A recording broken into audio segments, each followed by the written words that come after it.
Number 17, we must find the domain of the function, locations of any holds, x-intercepts, y-intercepts, vertical asymptotes, horizontal asymptotes, any slant asymptotes, and we have to sketch the graph of this function, which is x minus 4, x minus 3, x minus 2, x plus 1 over x minus 4, x minus 2.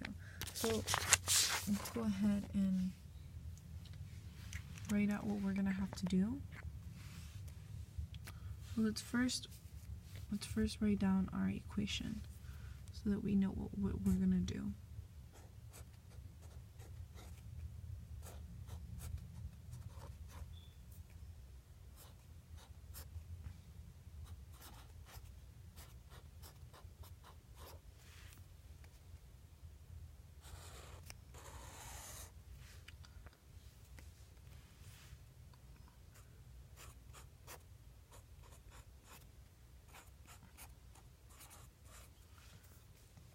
Okay, so first thing I want to do, I want to go ahead and graph it already so that we can figure out what we're going to figure out. So when we graph this function, we have a 5, a negative 5, this is a negative 1, negative 2, this is a negative 4. I mean a positive 4.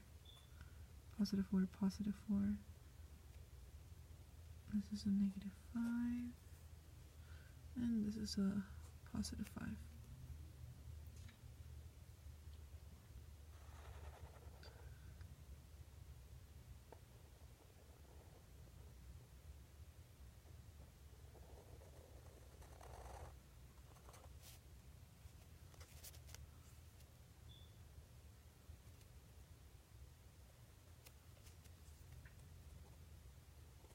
And this is a negative 3. Sorry if my graph is not really perfect, but you'll see what I mean with the numbers. So for part A, the domain of this function is going to be negative infinity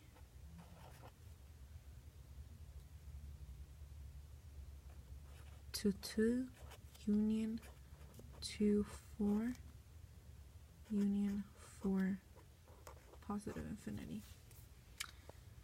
Because it goes from negative infinity in at 2, right on the x value, at 2, I mean on 2, my bad, on 2, like it goes to 2,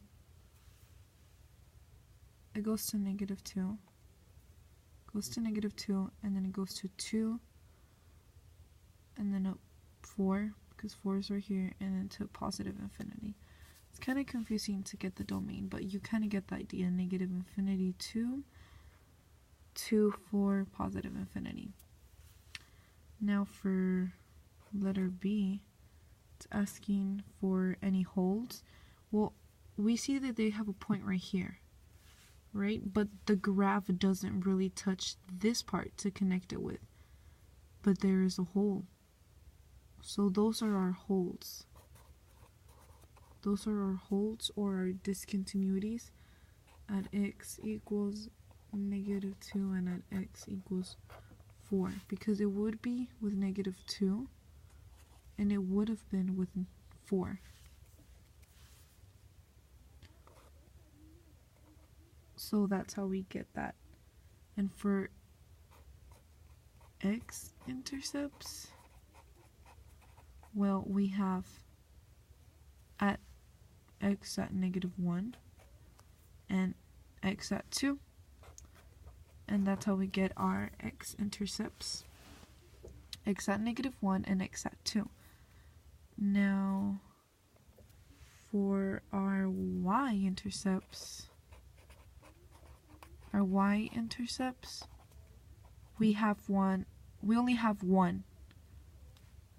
only have one y-intercept, which is at negative 3. Y-intercept at negative 3. Because right here, there's a y-intercept at negative 3. And that's how we had our x-intercepts and our y-intercepts. As for vertical and horizontal, we have no vertical and no horizontal asymptote.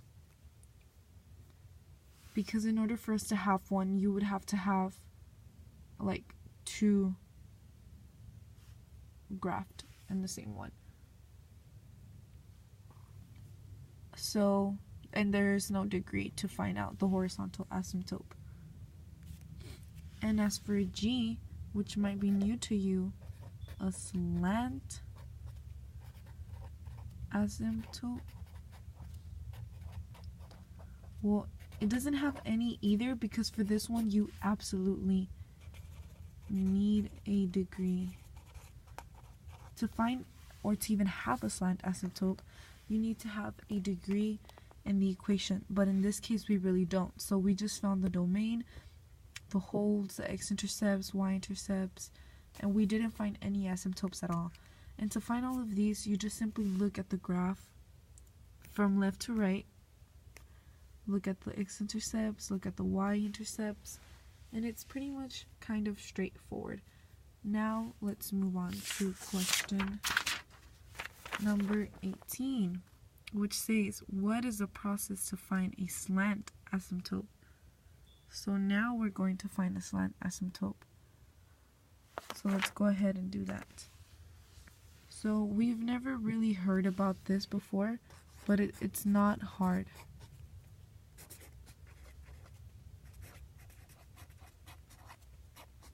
So let's just go through this.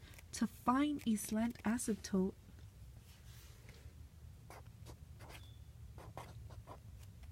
so to find, you use long division. Yay! I'm just playing. I really don't like long division. It takes long. But yes, to find the slant asymptote, you use long division. So let's say you have a function that is x squared plus 1 over x minus 4. Let's say that is your function given to you, and they're asking you find the slant asymptote of this function. Well, let's divide. So top in, bottom out, so the bottom's out, right? So x minus 4 into x squared plus 0x plus 1. And I just put the 0x as a placeholder for a lower x, since you know it goes in sequence. So I just put that, but you don't really have to. And now let's divide. So x squared divided by x, that would just be x, right? And x times x, that would be positive x squared, but remembered we changed the sign, so it becomes negative x squared, and they cross out and it's a 0. And x times negative 4x is negative 4x squared, but you change the sign, so it becomes positive 4x, and you get positive 4x. And then 4x divided by x, that would just be 4 itself, so you put plus 4. 4 times x would be positive 4x squared, but you change the sign, so it becomes negative 4x, not squared, sorry, just negative 4x, so that's a 0. And then 4 times negative 4, that's negative 16, but it's a positive because you changed the sign, and you get 17. So this is your, what? This is your remainder. So, okay, this is your remainder. So we're not really worried about if it's a polynomial or not, but it's not, right? But okay, that's fine. So whenever we divide x squared plus 1 over x minus 4, we get that it's the same thing as what? X plus 4, right? And since we have a remainder, we put 17 plus 17 over x minus 4, because that's what we divided by. Do you guys remember that? Okay, so your slant asymptote is going to be this part. this is your slant asymptote.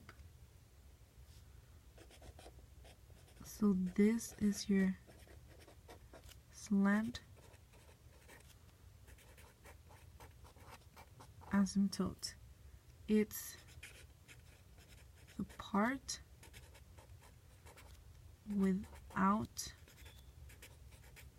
a fraction. It's the part without the fraction, the part left alone. The answer we got without the remainder, without the fraction, that's your slant asymptote.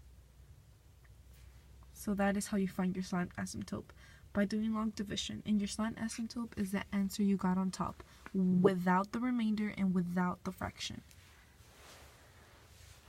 That's how you get your slant asymptote. Now, if we were to graph to show the slant asymptote, well, we know that it's at 4, right? It's at 4, because it's plus 4.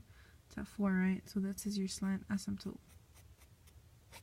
So it's basically like a normal asymptote.